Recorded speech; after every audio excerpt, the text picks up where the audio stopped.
think we got to focus here on what has been happening with the supply of water up until the start of the pandemic, and then did it worsen because of the pandemic.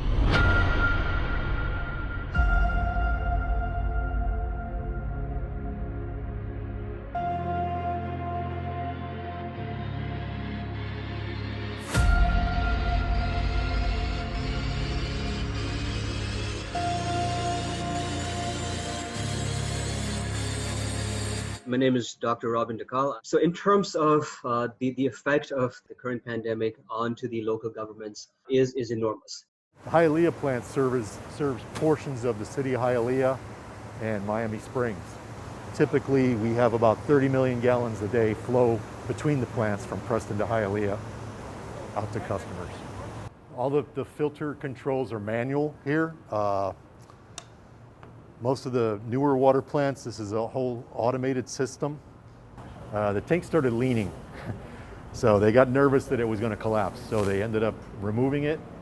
We haven't had it replaced yet.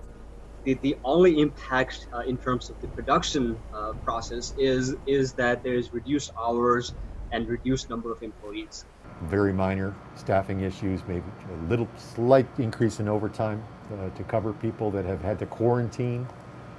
The fluoride content going out into the system is 0.7 parts per million, which is the ideal dosage.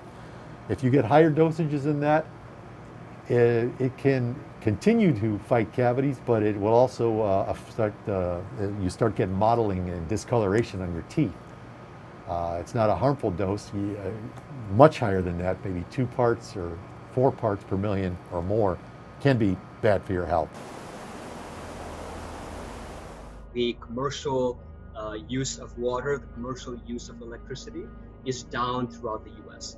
And so what that means is that these utility companies are not making as much money. Their profit margin has gone down a whole lot, and because of that, the local and the state governments are making less money in terms of their tax revenue. Like every plant, it is designed with certain redundancy that allows you to take, tanks or equipment out of service for you to be able to do maintenance.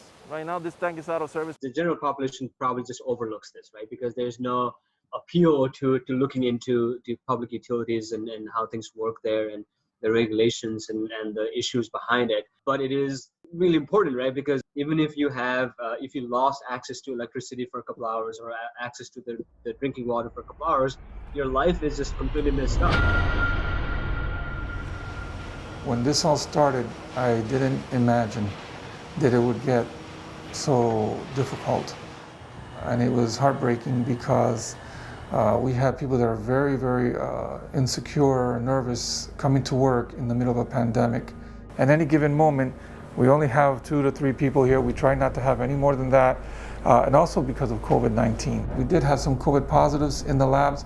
Immediately the person would be sent home per protocol. We would get the laboratory clean and disinfected as soon as possible that same day, and the person would be in quarantine for 14 days. The situation has pushed, I think, residents to drink more water. The household consumption of water, the household consumption of electricity, those kind of things are generally down. There's less amount of money flowing into these state governments in terms of their revenue stream. More people are out of jobs, which means people are not spending as much money, which means there's less sales tax being collected, right? And so that is sort of hitting the local governments as well.